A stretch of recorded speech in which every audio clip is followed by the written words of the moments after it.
Thank you. And the final question comes from one of our panelists, Bob Petrusak. Congressman, why can't Congress pressure the administration to follow the Iraq Study Group's recommendations and seriously engage Iran and Syria?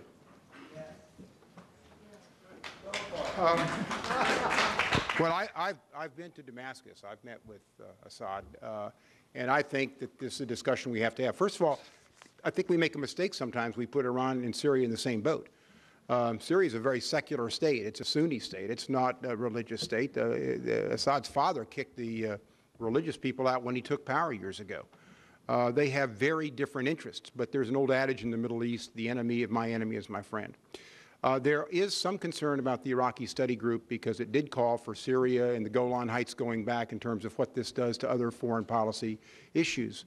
But I think we have to engage all of the neighbors in the region, not just Syria and Iran, but I think they need to be engaged. And I think from my perspective, having talked to leaders of both countries, that Syria has more to gain by talking and dealing with us at this point.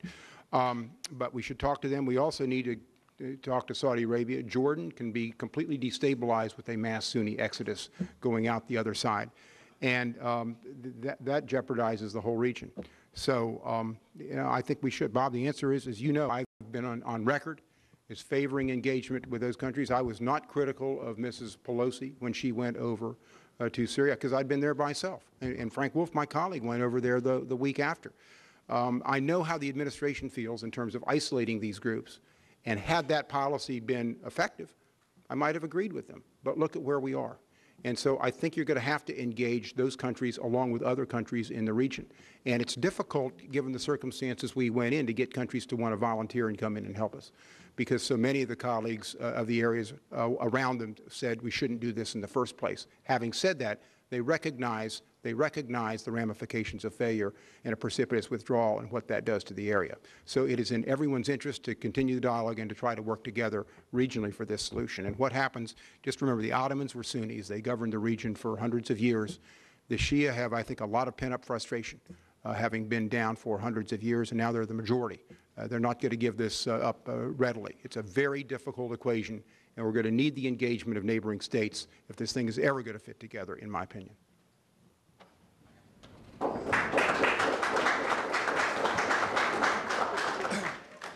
Before we conclude, I just want to personally thank our panel for being here today.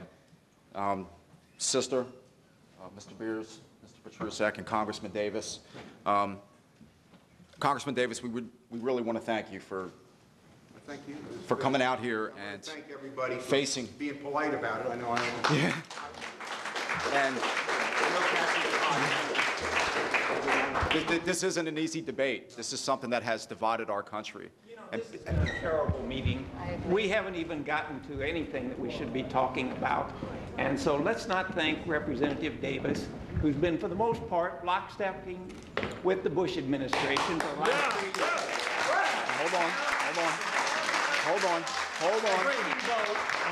want to give us a chance to talk right now. That's we should right. have a meeting. You control the questions. You control the questions. That's a very undemocratic procedure. If you don't think you can listen to the voices of people here, we want to talk about things like, if Mr. Beers thinks we're in the same situation we were in Vietnam, so what has he learned about the common factors that might explain why we're in the same mess we were in now that we were in Vietnam? This meeting has been going on for 1 hour. I have not heard the word oil mentioned once. Sir, you know what? I'm sorry that you were dissatisfied with how this turned out. I am. But this does conclude this town hall meeting. Congressman Davis, thank you. And we hope that you will join us in taking a stand and ending this war. Let me just say, thank you. I didn't set the rules. But thank you. What about the Iraqi people? I mean, you want to say more to say no, I can stop it. I can check the other. That's the reason why I started. That's why I started. I'm not going to take them on.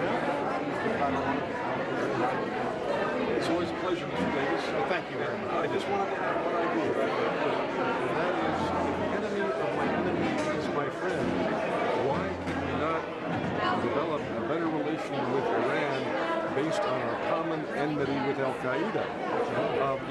That speech, I need to copy that web speech. I do. I think, I mean, look, who knows? Who knows if you tone the rhetoric, what will happen? But we don't understand Iran. I know their finance minister. I've met with him over here when he's over here for IMA. He's a Harvard-trained economist. They have some guys there that are pretty smart, but they don't even understand how the country runs. I mean, it's very, our intelligence is not very good right now. So, Senator Webb is kind of moving in that direction. That's why I gave you a copy of that. Okay, so I'm happy to open it. Okay, thank you very much. Thank you very much. Sorry for you. I'm sorry.